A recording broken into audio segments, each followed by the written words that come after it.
Синий угол. Добро пожаловать, боец, представляющий город Омск, Россия. Приветствуйте, Игорь Алчонов!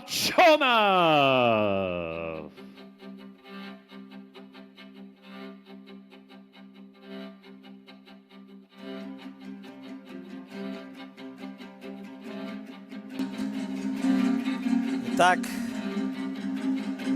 Игорь Алчонов на ваших экранах появляется под композицию Warrior Swords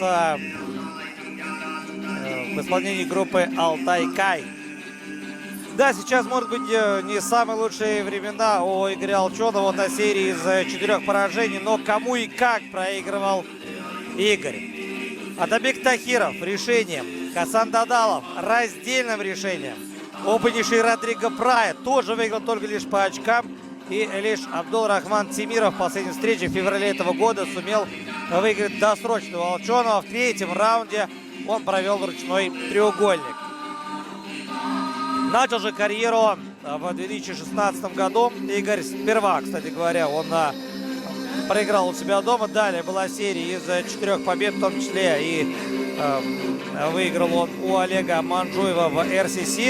Ну а с 22 года оказался уже в ACA. Были бои с Ахмедом Гакиевым, Исханом Кадировым. Далее с Нигидой Чистяковым. Кстати, у Нигиды Чистякова Алчонов выиграл решение. Было это в июне 23 года. А вот с сентября 23-го началась та самая черная полоса. Но бился Игорь исключительно на основных, номерных турнирах лиги ACA. Под эгидой Young Eagles не выступал ни разу. Сегодня первый бой и сразу же в мейн-ивенте. Безусловно, серьезная проверка для Гудаева.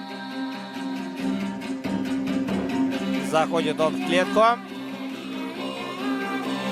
И ждем соперника Игоря. Представляет клуб Ермак.